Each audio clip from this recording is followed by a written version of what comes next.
All right, let's jump right in.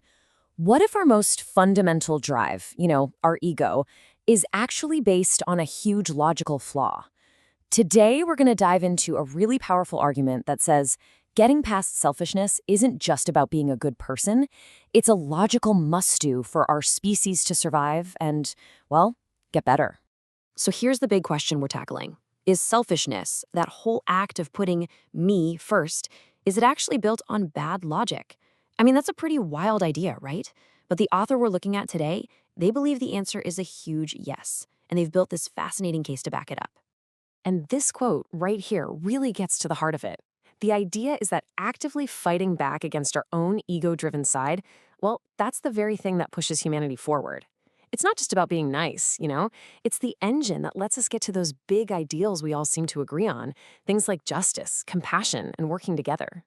Okay, so to start building this case, the author kicks things off with this really cool thought experiment, something they call a hypothetical proof.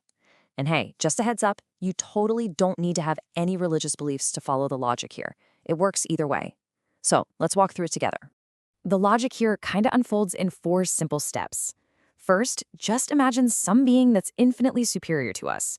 Now, picture this being creating something way, way inferior. That's us, humanity. That very act of creating and caring for us, that completely goes against its own ego. So the conclusion is pretty straightforward. If the most powerful being you can possibly imagine operates on selflessness, then how can selfishness be the right path for us? Logically, it just can't be.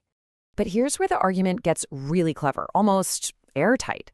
The author says, look, you don't even need to buy into the whole God part to get to the same answer. Whether a God exists or not, the conclusion is the same. Putting others first is the better way. So now let's check out the completely non-religious side of this argument. All right, so if we put that whole theological idea on the shelf for a minute, what does science tell us? Well, the author turns right to our own biology, to our social blueprint, for the second major part of this argument. This one is all about who we are as a species. I mean, if you look at it from a purely biological angle, we're just not built to be alone. We're social creatures through and through. Our survival, our success, it's all tied directly to our ability to live together, to connect with each other, and to constantly change our own behavior for the good of the group. So when you think about it that way, radical individualism is basically like fighting against our own programming. And this brings us to a really specific definition of culture that the author uses. It's not about art or music or traditions in this context. Nope. Here, culture is the active process of connecting. It's all those tiny, constant adjustments we make every single day just to get along. It's this living, breathing thing that proves our social nature.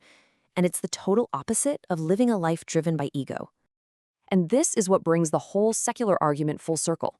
If culture really is this constant process of adjusting to each other, then that personal, day-to-day struggle against our own selfish urges, that's what actually creates the common good we're all after. It's not some fluffy, abstract idea. It's the real, tangible result of choosing us over me, over and over again. Okay, so let's pause for a second. We've got 2 totally separate arguments, one based in theology, one based in biology, and they both point to the exact same conclusion. But what does that actually mean for us in the real world? Let's dig into the practical side of all this, the implications of what the author calls the altruistic imperative. To make this super clear, the author uses this really powerful metaphor. Think about it. It's pretty pointless to have your own yard looking perfect if everything around you is a complete mess. Having a beautiful garden in the middle of a wasteland isn't really a win. True well-being, the argument goes, can only happen when we all do well, because, like it or not, we're all connected. So at the end of the day, it really boils down to a fundamental choice. You can see it here. On one path, you've got the exacerbation of the I, a life spent just building up yourself. On the other path, you have the pursuit of the common good. And what's really key is that the author isn't just framing this as a moral choice, like good versus evil. It's presented as a choice between a logical mistake and a logical necessity. And so the author leaves us with a question to chew on. What kind of world would we actually live in if this was the principle that guided us? Just take a second and imagine that. What if our default setting wasn't me first, but us first? What would really change? Which leaves us with one final and pretty challenging question. If the highest form of being we can imagine is humble, and our own biology is screaming for connection, then what is the I really for? What is its purpose? That's a deep one to think about. Thanks so much for diving into this with us today.